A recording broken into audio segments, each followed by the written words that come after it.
Hi folks, in this video we're going to be looking at cork and its use in miniature basing to provide texture and levels in the base for our miniature. So, without any further ado, let's cue the music.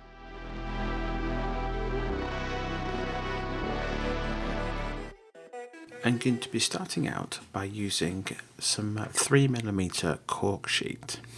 Now this is a floor tile originally, bought from a DIY shop here in the UK, and I'd recommend picking up something that's between 2 and 4mm thick.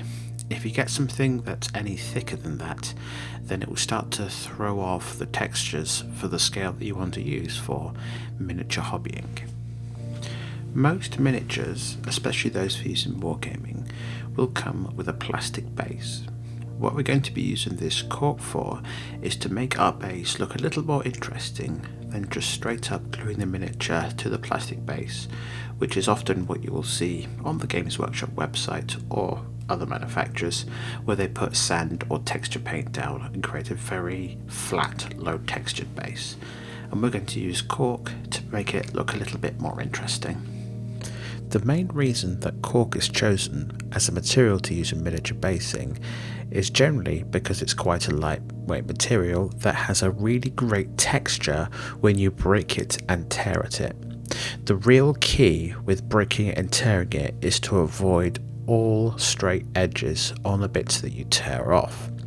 The more broken and torn at the cork is, the more natural it will look once it is painted, flocked and had any grass tufts applied to it.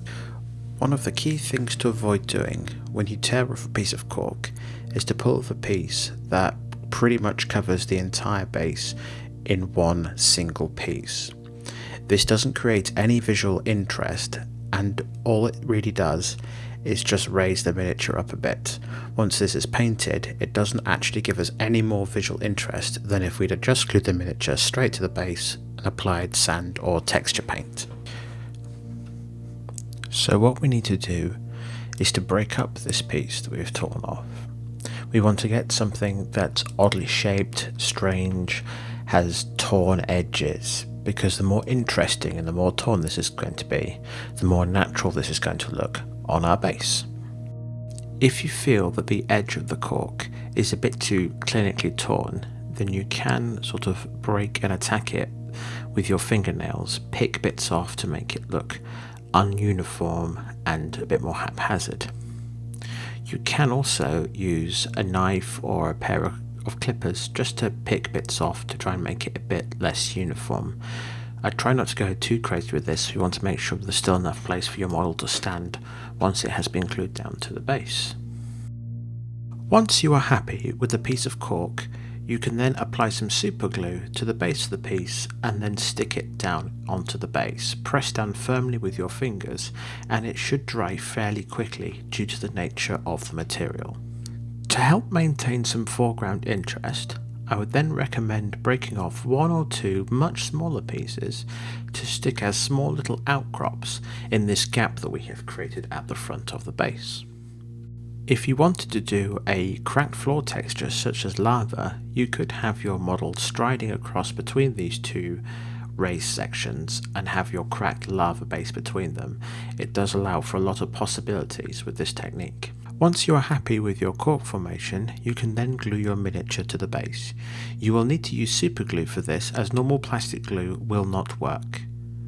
If you have a small contact point, you may need to pin the model to the base, but if you have a flat surface, such as the bottom of a Space Marine's foot, you should be able to super glue this to the cork with no stability problems. In true Blue Peter fashion, here is one that I have done earlier. The cork here has had some texture paint applied, it's been flocked and it has been painted. And as you can see, this adds a real difference than just gluing your miniature straight down to a flat plastic base.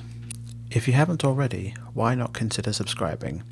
It's free of charge and you'll get updates in your feed on further tutorials just like this one. See you next time, folks.